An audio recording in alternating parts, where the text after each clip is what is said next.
Imagine this. You wake up in a room that knows your every preference. The temperature is perfect, not too cold to jolt you awake, not too warm to lull you into lethargy. Your bed cradles your body with calculated softness, responding to every curve and contour as if it anticipates your needs better than you do.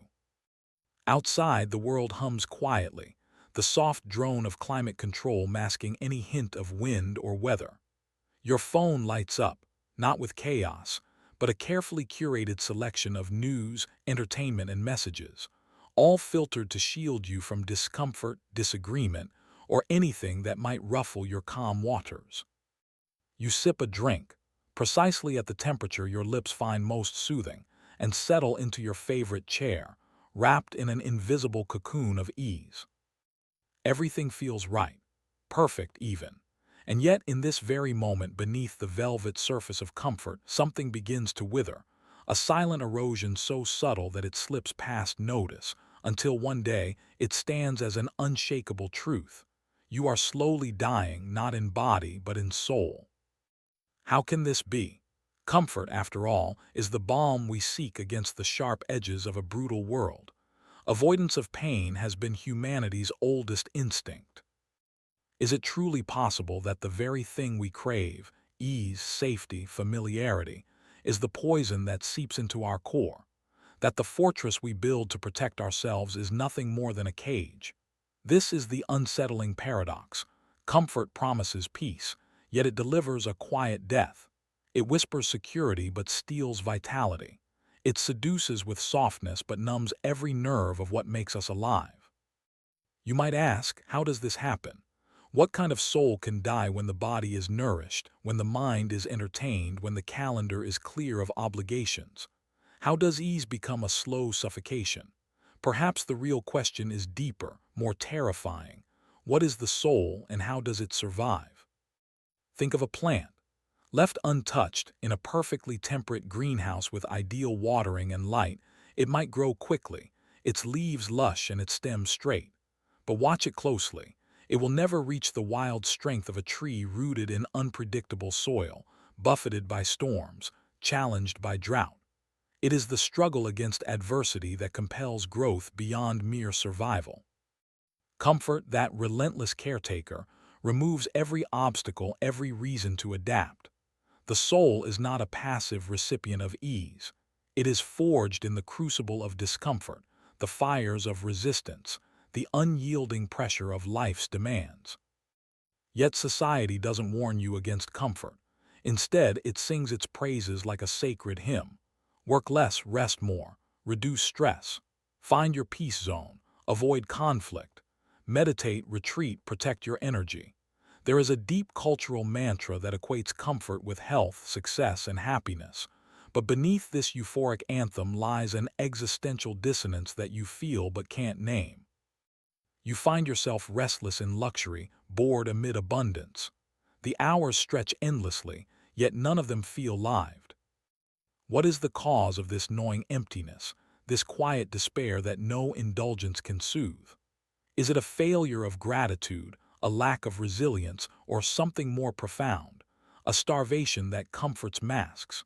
When every desire is met and every discomfort erased, the soul begins to shrivel from neglect.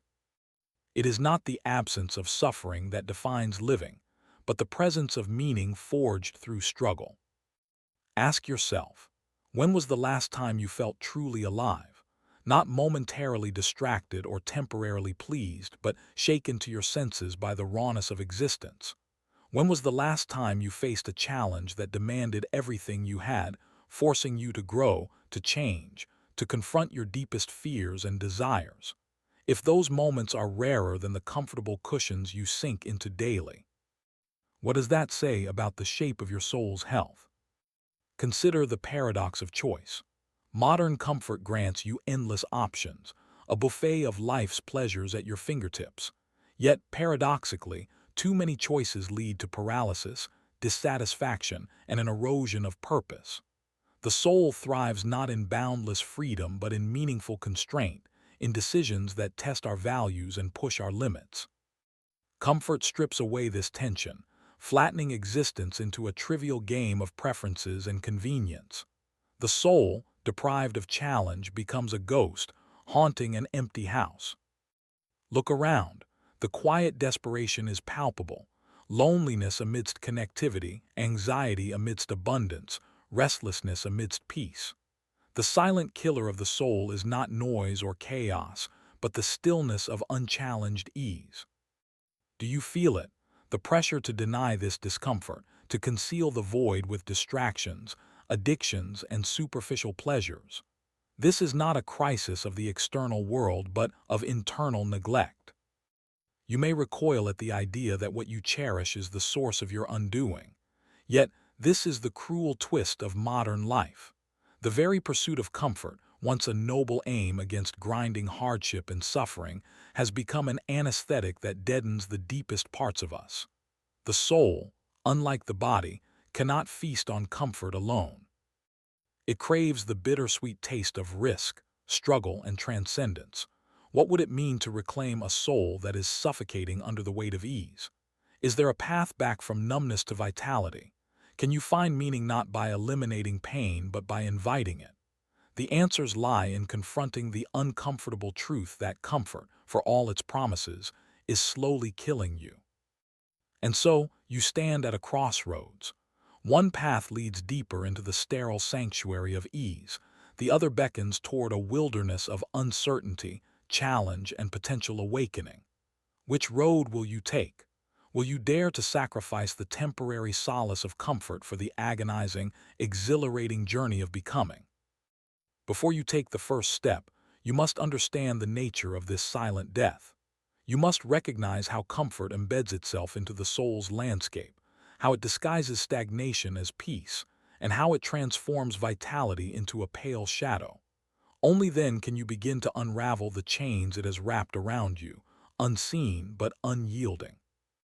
The story of comfort is the story of your soul's slow betrayal. To break free, you must first see clearly what you have embraced in the name of safety. What is comfort truly? How did it come to rule your life? And why does it feel like a gentle hand, even as it tightens into a noose? The next step is to peel back this glossy veneer and uncover the cost beneath. Only by confronting the unseen wounds can you hope to heal. But healing demands more than awareness. It demands a reckoning with the forces that lull you into surrender. What are these forces, and how have they shaped your existence without your consent? What happens when comfort is no longer a refuge but a prison? The answers await in the space you might resist entering, the reality you've been avoiding while wrapped in softness. It is there, in the uncomfortable shadows of your life, that the soul begins to stir again. But first, you must choose to look, and so we begin. You think you understand comfort. The soft glow of a warm room, the immediate satisfaction of a craving, the quiet hum of predictability, a cradle for your weary spirit. But beneath this surface, a secret is unfolding, a paradox so insidious that it remains almost invisible to the naked eye. Comfort, that gilded cage, is not merely a reprieve from pain or struggle. It is a siren call that lures the soul into a slow suffocation. And the reasons for this lie as deep as the shadowed recesses of the human psyche, and as wide as the stormy seas of philosophy and society. Consider first what Carl Jung observed about the human soul's restless hunger. The psyche, he argued, is not designed for eternal ease but for continual confrontation, between light and shadow, conscious and unconscious, order and chaos. Jung warned of the perils when the ego, the center of your sense of self, begins to inflate upon shallow comforts. The ego, fed by comfort and security, grows complacent, shrinking the space in which your true self, the deeper self, might emerge. You lose contact with the parts of yourself that resist stagnation, that demand growth and self-transcendence. Comfort becomes a veil, blinding you to your own fragmentation. You settle into a curated identity that promises safety, but offers only a shallow echo of vitality. The philosopher Friedrich Nietzsche, who danced with the extremes of human experience, grasped this menace when he declared, He who has a why to live can bear almost any how. Your comfort seeks to erase the why. It smooths away the fractures where meaning might be forged, the struggle that births authenticity. In a world increasingly tailored to minimize discomfort through technology, mass consumerism, and social conformity, you are starved of resistance, of the very conditions Nietzsche saw as necessary to affirm life. Without suffering, without the ache of uncertainty, your soul atrophies. It is a slow death masked as a gentle decline. Arthur Schopenhauer, often cast as a pessimist, offered a chilling perspective on desire and satisfaction. He described existence as an unending cycle of yearning, moments of relief only to be replaced by new cravings. Comfort tempts you into believing you can escape this cycle, but it is a mirage. It is not liberation, it is a subtle enslavement. You become tethered to fleeting pleasures that numb your deeper longing. In seeking constant comfort, you merely replace one form of suffering, the torment of desire, with another, the suffering of a dormant spirit. Schopenhauer's wisdom hints at the cruel irony that comfort, far from easing your burden, merely transposes it onto a different plane, one where your soul languishes in complacency, unawakened and unseen. Aldous Huxley foresaw this with prophetic clarity in his visions of a society drugged by pleasure and distraction. The feelies, the gadgets, the endless diversions are not benign tools but instruments of sedation. They anesthetize the senses, the emotions, and ultimately the spirit. You become a passive participant in your own life, wrapped in comfort that demands nothing of you, challenges none of your assumptions, and erases the vibrant tension between who you are and who you might become. The soul hungers for engagement with reality's rough edges, for the friction that polishes identity. Comfort smooths those edges, rendering your existence dull and your heart silent. Jean-Paul Sartre saw the burden of freedom as both a curse and a gift. Comfort tempts you to trade this freedom for the illusion of security. In the desperate pursuit of comfort, you may abandon responsibility for your choices, your very existence. Sartre's notion of bad faith is alive here. The self-deception in which you convince yourself that your comfort is natural, deserved, or immutable, while secretly knowing it is a cage. The soul's slow death is the erosion of this freedom, a ceasing to confront the abyss that, paradoxically, defines your being. You become a being for others, a shadow shaped by expectations, desires, and habits, none of which belong to your authentic self. Look now at Viktor Frankl, who survived the hell of concentration camps yet found meaning in even the most brutal suffering. His existential psychology shines a piercing light into the darkness of comfort's deception. Frankl showed that meaning, this core of human existence, is not found in avoidance of pain but in the courageous embrace of it.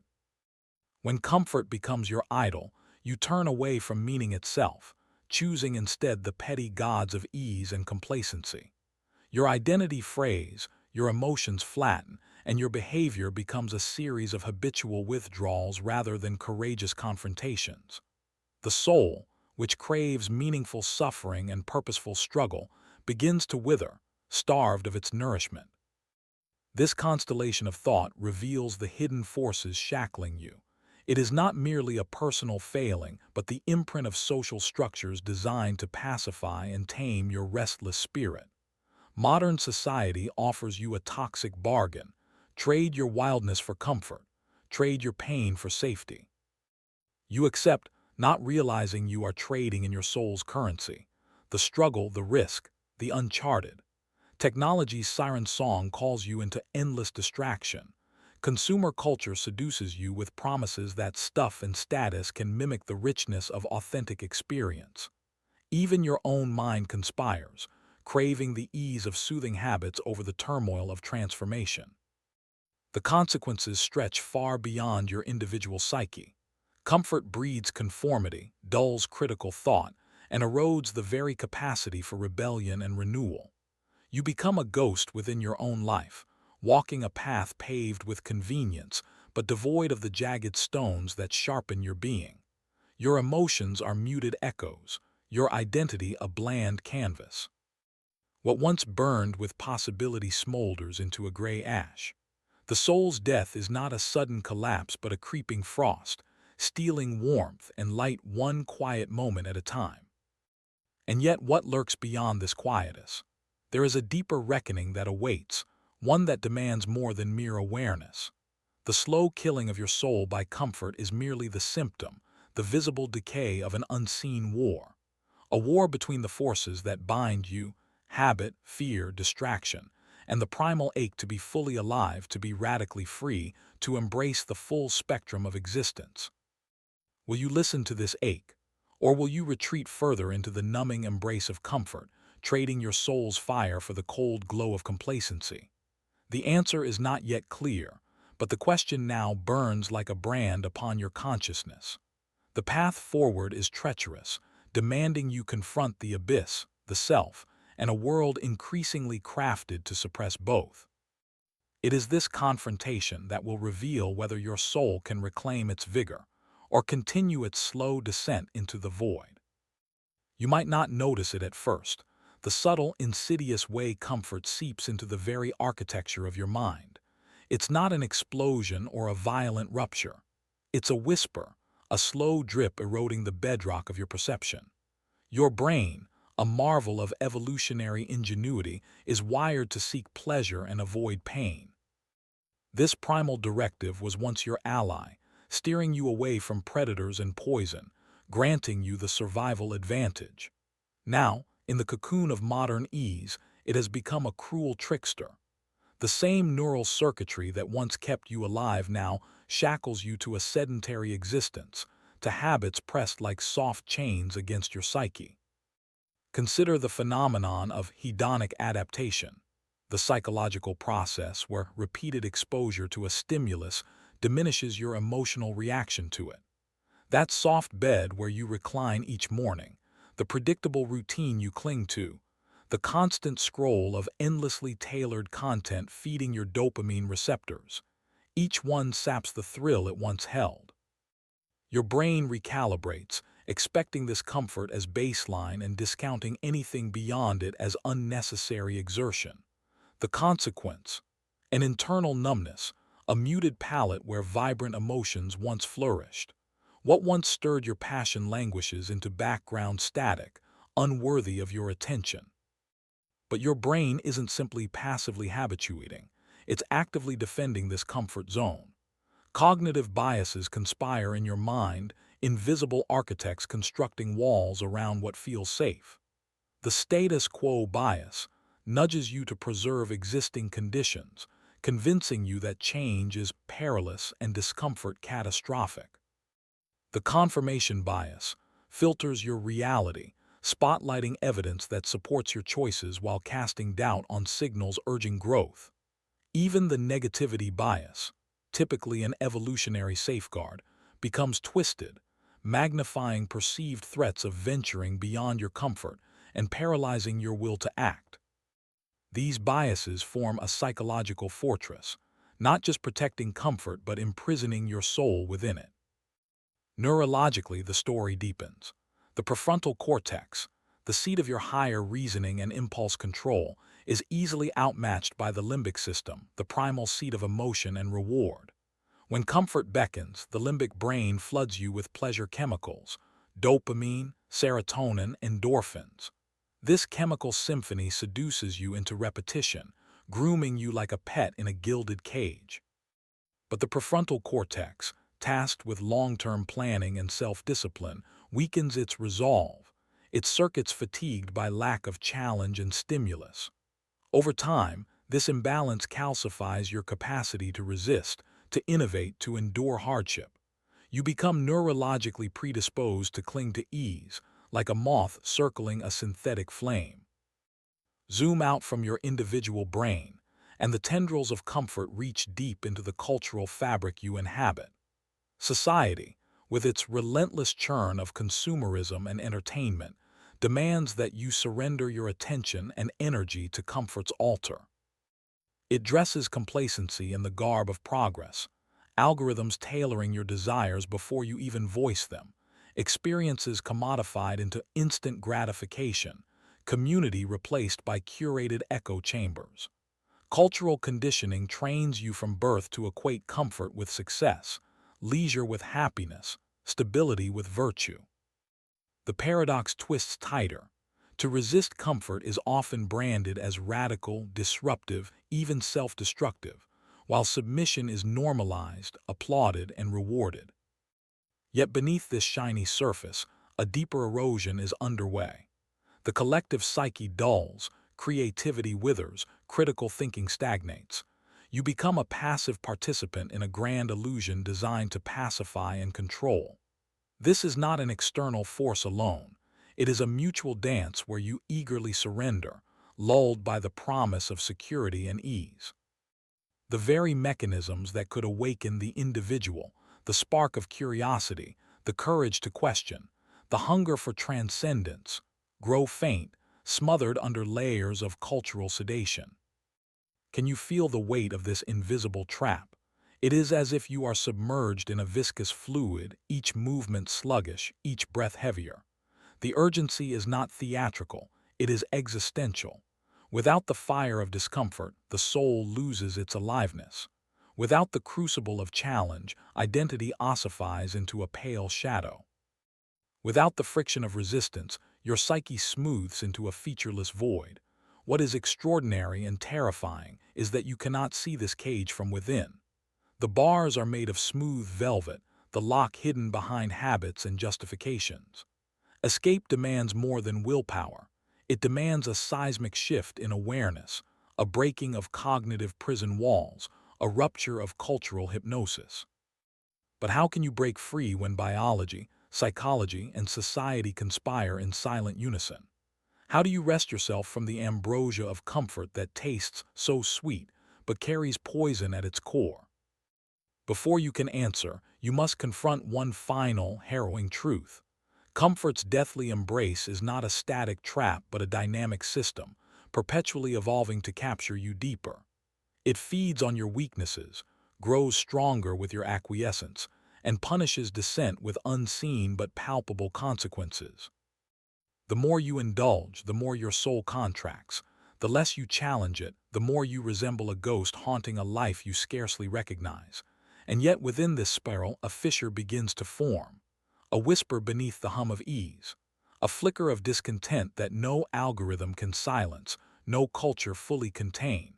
It is the primal soul stirring, aching to break through the anesthetic veil. You stand at the precipice, not just of choice but of awakening.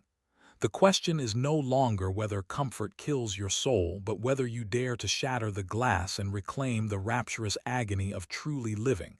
The abyss calls. Will you answer? Imagine for a moment that everything you believed about comfort and survival, the sacredness of ease, the necessity of security, was not just incomplete but fundamentally inverted. That the very thing you think keeps you alive, keeps you sane, even keeps you happy, is the slow architect of your own undoing. What if the antidote to this anesthetic poison was not found in more comfort, but in deliberate discomfort, not in safety, but in danger, not in the familiar, but in the radical unknown? This is no mere philosophical jest or abstract musing. It is a blueprint carved into the annals of human history, yet hidden beneath layers of cultural sedation. You have been sold a lie masked as a virtue. That comfort is the ultimate goal of life, the final destination toward which all effort should be directed. But pause here. Consider the paradox.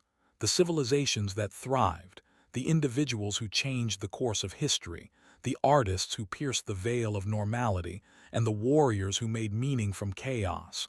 All of them embraced discomfort as a crucible, not an enemy. They did not retreat from the storm but planted their flag at its eye. Marcus Aurelius woke each day to the realization that pain and hardship were inevitable companions of existence. Yet, he did not seek to soften his life against these forces but to fortify his spirit through them. He taught that the obstacle, discomfort, adversity, even suffering, was the path. The impediment to action advances action. What stands in the way becomes the way. Here lies the kernel of a radical shift, the recognition that comfort is not a sanctuary but a snare. The moment you seek to avoid pain at all costs, you relinquish control over your own evolution. Does this not flip your instincts on their head? You who have been trained to flee discomfort as if it were a predator must now learn to embrace it as a guide and mentor. This is not masochism, it is mastery. It is the intentional cultivation of resilience, curiosity, and courage against the siren call of ease. History offers a gallery of souls who exemplified this truth. Consider the explorer Ernest Shackleton, whose Antarctic expedition turned into a nightmare of freezing desolation. Instead of surrendering to despair, Shackleton transformed his ordeal into a testament of will and communal spirit. He embraced physical and psychological discomfort as a battleground where the soul was forged anew. His story is not one of survival alone.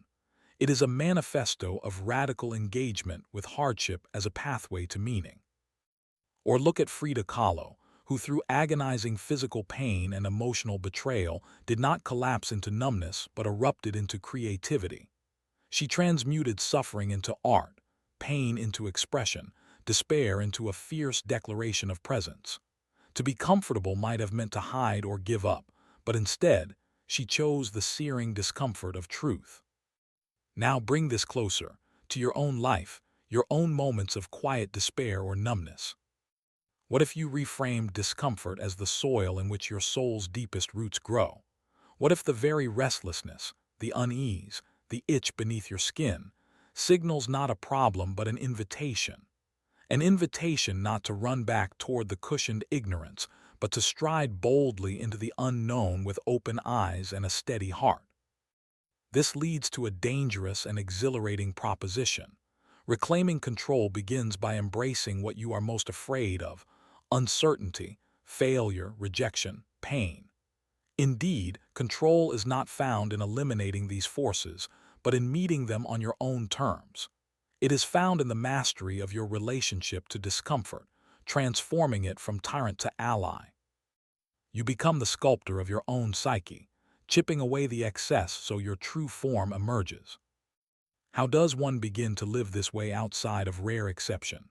It starts with small acts of deliberate discomfort: a cold shower that shocks your body awake, a conversation that cuts through polite silence, a creative risk that threatens the safety of approval. These are not trivial hacks, but the first tremors of revolt against the tyranny of ease. You relearn the language of discomfort, recognizing it as a dialect spoken by growth.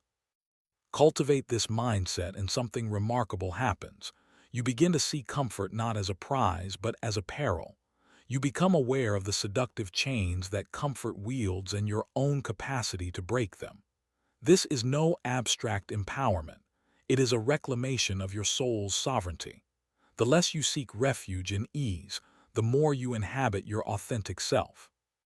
The more you invite struggle and uncertainty as teachers, the stronger and more alive you become. There is a modern analogy here worth noting. Software developers speak of debugging, the process of finding errors in code by introducing controlled chaos and testing. Imagine your psyche as such a system, filled with bugs born of complacency, fear, and habituated comfort. Only through deliberate disruption, through discomfort, can these errors be exposed and corrected. You are called to become both the developer and the debugger of your life. This is the revolutionary secret that comfort seduction obscures. It disarms you not merely by physical ease, but by dulling your capacity to interrogate yourself. But through discomfort, you regain the power to question, to revise, to innovate your own existence. You cease to be a passive passenger swallowed by inertia and become instead the radical creator of your own destiny. So dare to reimagine your relationship with life itself. Do not chase comfort as a refuge but confront it as a false god. Seek out the fires that burn away illusion, the storms that test your mettle, the wounds that open the door to transformation. History whispers in the wind that the soul's fierce defiance against comfort is the anthem of all who have ever truly lived. And now, standing at this threshold, you feel the tremor of a profound power awakening within, a power that no velvet cage can contain. The old maps are obsolete. New landscapes await those brave enough to traverse them. This is your moment, to step beyond what kills the soul and into a way of being that ignites it. Will you seize it? What if I told you that the very fabric of reality bends to the discomfort you resist? That the soul's hunger for growth is not some quaint metaphor but a primal law, akin to gravity or time, inescapable, relentless, demanding of movement, of friction, of rupture. The deepest revelation you must face is this: comfort is not merely a pause in life's symphony but a slow erasure of the music itself. It is the silent death of your capacity to perceive the full spectrum of being, a dimming of the senses that turns vibrant colors into dull, lifeless grays. To exist in comfort alone is to stop becoming. You do not merely rest, you decay. Consider how light defines shadow. Without darkness, light has no meaning. Without struggle, triumph loses its radiance. Comfort offers the illusion of clarity, but it blinds you to the texture of reality. It reduces the infinite complexities of existence to a monotonous hum, a background noise that either lulls you into forgetfulness or breeds a gnawing void beneath a polished surface. You mistake this numbness for safety, when it is, in truth, a slow poison seeping into the marrow of your being. This is the paradox that shatters every comfortable assumption, that the soul's true home is not in ease but in tension, not in stasis but in flux. Your restlessness, your dissatisfaction, your unease are not flaws or failures. They are the soul's desperate, urgent signals that it is alive, that it demands more than mere survival. To chase comfort is to betray the very essence of your existence, to trade the sacred fire that animates you for ashes that cool indifferently on the tongue. Look back now on every moment you chose to avoid discomfort, a difficult conversation, a daunting challenge, a moment of solitude with your fears. See how each avoidance carved a small death inside you. The soul does not cry out in thunder or flame, but in a whisper, a subtle tightening of the chest, a fracturing of the self that you learn to ignore. The greatest struggle is not against external chaos, but against the seductive numbness that comfort offers, the soft velvet trap that lulls you into forgetting who you might become. But here lies the sublime truth that can upend the entire architecture of your life. Discomfort is the gateway to transcendence. It is the crucible where your raw clay is shaped into something unrecognizable and magnificent. Within the furnace of challenge, limitation, and pain, your soul is annealed, hardened, yes, but also infused with an indomitable light that no ease can kindle. This light is not a cosmetic glow of happiness. It is the elemental blaze of authenticity, courage, and boundless creativity. Your past struggles, those moments that felt like unbearable weight, were not curses but blessings in disguise. They were the hands that sculpted your soul's contours, the dark soil from which your deepest truths sprouted. When viewed through this prism, every failure, every heartbreak, every moment of chaos becomes a vital thread in the tapestry of your becoming. Comfort had tricked you into seeing them as interruptions, detours to be avoided. Now you can see them as the very pulse of your life, the raw, vibrant tide that carries you forward. Imagine reality now not as a static plane but as a living, breathing organism, one that thrives on your engagement with its wild, untamable energies. To live fully is to surrender to this dynamism, to embrace the tensions and contradictions that life throws at you. To seek only comfort is to turn your back on this organism, to exile yourself from its sacred dance.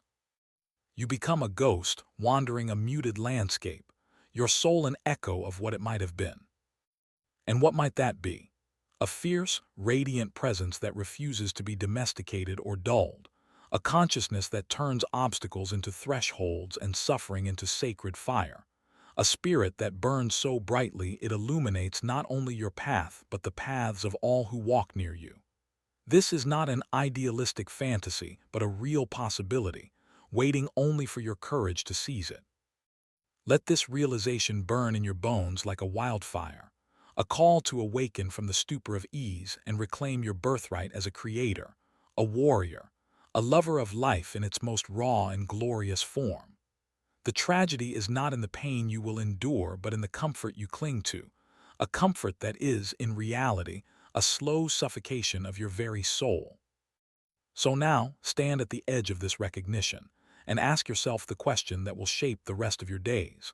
Will you continue to bury yourself alive beneath the soft earth of comfort, or will you break the surface and breathe the fierce, exhilarating air of existence? Will you let the silence of ease become your eternal grave, or will you ignite a rebellion in your heart that no calm can? Well, the answer is yours, but know this: life never settles for convenience. It demands that you move, that you risk, that you become more than you ever dared imagine. The soul is not a thing to be preserved, but a fire to be stoked. And in that fire, you will find a freedom so profound, so terrifying, and so beautiful that every moment of your past suffering will make perfect, radiant sense. The dance calls you. Will you answer?